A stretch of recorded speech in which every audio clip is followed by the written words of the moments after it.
Hi friends, welcome back. അപ്പോൾ ഇന്ന് വന്നിട്ടുള്ളത് നമ്മുടെ നേപ്പാൾ ട്രിപ്പിനെ കുറിച്ച് പറയാൻ വേണ്ടിയിട്ടാണ്. ഞങ്ങളുടെ ഇവിടെ കൊളീഗ്സിൻ്റെ കൂടെ നേപ്പാൾ ട്രിപ്പിന് പോയി. അതുപോലെ കൃഷ്ണ, ഞാൻ, പിന്നെ നമ്മുടെ മണികണ്ഠൻ സാറിൻ്റെ മോനും യശ്വന്തുമാണ് വന്നിട്ടുള്ളത്. സാറിൻ്റെ വൈഫിന് സുഖമില്ലാത്തത് കൊണ്ട് വന്നില്ല. സുഖമില്ലാഞ്ഞിട്ടും ട്രിപ്പ് ക്യാൻസൽ ചെയ്യാത്തത് മകന് ലീവിന് വന്നതാണ്.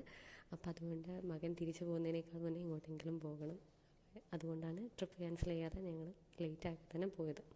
29-ന് രാത്രി പോയി 30-ന് രാത്രി ആകുമ്പോഴേക്കും തിരിച്ചെത്തി. നേപ്പാൾ ഇവിടെ നിന്ന് തൊട്ടടുത്താണ്. 2 മണിക്കൂർ കൊണ്ട് ഞങ്ങൾക്ക് അവിടെ എത്തിച്ചേരാൻ വേണ്ടി പറ്റും ബസ്സിന് പോകുകയാണെങ്കിൽ. ബട്ട് ഇപ്പം ഞങ്ങൾ ബസ്സിനല്ല പോയിട്ടുള്ളത്, ട്രെയിനാണ് പോയിട്ടുള്ളത്. കാരണം ഞങ്ങൾക്കും 30-ാം തീയതി മുതൽ ലീവായിരുന്നു. തണുപ്പ് കാരണവും അതുപോലെ തന്നെ ന്യൂ ഇയർ കാരണം ഞങ്ങൾക്ക് ലീവായിരുന്നു. അപ്പോൾ ലേറ്റാക്കാതെ തന്നെ ഞങ്ങൾ 29-ന് ക്ലാസ് കഴിഞ്ഞ് പെട്ടെന്ന് തീരുമാനം എടുത്തതായിരുന്നു. ടിക്കറ്റ് ബുക്ക് ചെയ്തു. 29-ന് രാത്രി 11:30-ക്കായിരുന്നു ട്രെയിൻ ടിക്കറ്റ്. പിന്നെ ഇതൊരു ട്രിപ്പ് ആയതുകൊണ്ടാണ് ബസ്സിന് പോകാതെ ട്രെയിനിന് തന്നെ ആക്കിയിട്ടുള്ളത്. പിന്നെ രാത്രി ആയതുകൊണ്ട് ബസ് സേഫ് അല്ല എന്നും കൂടെ തോന്നി. അങ്ങനെ ട്രെയിൻ ബുക്ക് ചെയ്തു. സ്ലീപ്പറായിരുന്നു ബുക്ക് ചെയ്തിട്ടുണ്ടായത്. ഞങ്ങൾ 5 പേരും പോകുന്ന ടൈം മുതൽ ഞങ്ങൾ ചായ കുടി, അതായത് ഫുഡ് അടി സ്റ്റാർട്ട് ചെയ്തിരുന്നു. ചായ കുടിച്ചിട്ടായിരുന്നു പോയിട്ടുള്ളത്. പോയ ടൈമിൽ റെയിൽവേയിൽ കറണ്ട് പോയി. ഫ്ലാഷ് ലൈറ്റ് ഓൺ ചെയ്ത് കറണ്ട് പോയിട്ടുണ്ട്. ആ ടൈമിൽ ചായ കുടിച്ചു. പിന്നെ വരുമ്പോഴേക്കും കറണ്ട് വന്നിട്ടുണ്ടായിരുന്നു. പിന്നെ ഞങ്ങൾ ട്രെയിൻ വന്നു. ട്രെയിനിൽ കയറി കുറേ കഥ പറഞ്ഞു, കുറേ ഫോട്ടോസ് എടുത്തു, കുറേ കോമഡീസ് പറഞ്ഞു. കാരണം മണികണ്ഠൻ സാറ് ആൾ ഭയങ്കര കെയറിങ് ആണ്, അതുപോലെ തന്നെ ആൾ ഭയങ്കരമായിട്ട് കോമഡിയും പറയും എന്നുള്ളതായിരുന്നു. അതിൻ്റെ കൂടെ ഞങ്ങൾ നേരെ പോയിട്ടുള്ളത് നേപ്പാൾ ജോഗ്ബാനി ബോർഡറിലേക്കായിരുന്നു. അങ്ങനെ അവിടെ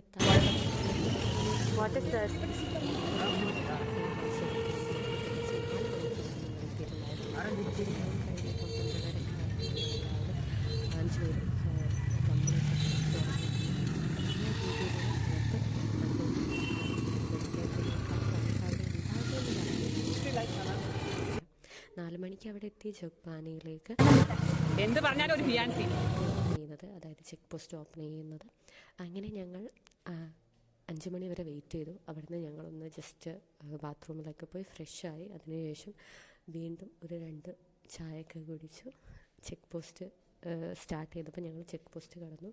പിന്നെ ഞങ്ങൾ അവിടുന്ന് കുറച്ച് സ്ഥലങ്ങളൊക്കെ കണ്ടു, നേപ്പാളി ആളുകളെ കണ്ടു, അവരുടെ കൂടെ ഫോട്ടോസൊക്കെ എടുത്തു. അതിനുശേഷം ഞങ്ങൾ നേരെ പോയിട്ടുള്ളത് ഒരു മാളിലായിരുന്നു, ഗ്രാൻഡ് മാളിലേക്ക്. അങ്ങനെ അവിടെ പോയി ക്യാമറയിൽ ഒരുപാട് ഫോട്ടോസ് എടുത്തു. ആ ഫോട്ടോസും ഞാൻ ഈ ഒരു വീഡിയോയുടെ കൂടെ ഇൻക്ലൂഡ് ചെയ്തിട്ടുണ്ടായിരുന്നു.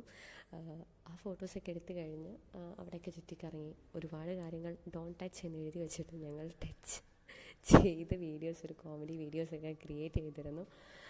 അവർ എന്തൊക്കെയോ വിളിച്ച് പറയുന്നുണ്ട് ഞങ്ങൾ ടച്ച് ചെയ്യുന്ന ടൈമിലും. ബട്ട് അത് നേപ്പാൾ ഭാഷ ആയതുകൊണ്ട് തന്നെ ഞങ്ങൾക്ക് ഒന്നും തന്നെ മനസ്സിലായിരുന്നില്ല എന്നുള്ളതാണ്. പിന്നെ ഞങ്ങൾ അവിടെ നിന്ന് ഇറങ്ങി വീണ്ടും ഫുഡ് കഴിക്കാൻ വേണ്ടി ഇറങ്ങി. ഫുഡ് കഴിച്ചു. ചോറ് ആണ് കഴിച്ചിട്ടുള്ളത്. ഇതിൻ്റെ കൂടെ ഒരുപാട് ഡിഷസും കാര്യങ്ങളൊക്കെ ഉണ്ടായിരുന്നു. അതുകൂടാതെ ഞങ്ങൾ പോയ ടൈമിൽ ചൂടായത് കാരണം 2 ഡ്രിങ്ക്സ് സാറ് കഴിച്ചിരുന്നു. അതിൻ്റെ കൂടെ തന്നെ കമ്പനിക്ക് നമ്മുടെ കൃഷ്ണയും കഴിച്ചിരുന്നു. പിന്നെ മാം കഴിക്കാത്തത് കൊണ്ട് തന്നെ ബീർ മാത്രമായിരുന്നു കഴിച്ചത്. ഞാനും യശ്വന്തും കൂൾ ഡ്രിങ്ക്സ് ആയിരുന്നു കഴിച്ചിട്ടുണ്ടായത്. യശ്വന്ത് സാറിൻ്റെ മോനാണ് വരുന്നത്. പിന്നെ ഒരുപാട് അതായത് ഇവിടെ കിട്ടുന്നതിനേക്കാൾ വെറൈറ്റി ആയിരുന്നു അവിടുത്തെ മോമോസ്. അടിപൊളിയായിരുന്നു. അതിൻ്റെ കൂടെ ചിക്കൻ നമ്മുടെ നാട്ടിലത്തെ ടേസ്റ്റ്, നല്ല ടേസ്റ്റ് ഉണ്ടായിരുന്നു എന്നുള്ളതാണ്. അടിപൊളിയായിട്ട് തന്നെ ഇത് ട്രിപ്പ് ഞങ്ങൾ പോയി വന്നിട്ടുണ്ട്. ഒരുപാട് സന്തോഷം. ഞങ്ങൾ സ്ഥലങ്ങളൊന്നും കണ്ടില്ലായിരുന്നെങ്കിൽ പോലും ഞങ്ങളുടെ ഈ ഒരു കൂട്ടുകെട്ട്, ആ ഒരു കമ്പനി വളരെയധികം ഞങ്ങൾക്ക് ആസ്വദിക്കാനും ഒരുപാട് മോടി പറയാനും ഒക്കെ പറ്റുന്നതാണ്. പിന്നെ ഞങ്ങളൊരു കാര്യം വരും ിലേക്ക് എത്തി. ജോഗ്ബാനി 5 മണിക്കായിരുന്നു ഞങ്ങളുടെ ട്രെയിൻ. രാത്രി 9-9:30 ആകുമ്പോഴേക്കും ഞങ്ങളുടെ ഹോസ്റ്റലിലേക്കും തിരിച്ചെത്തി.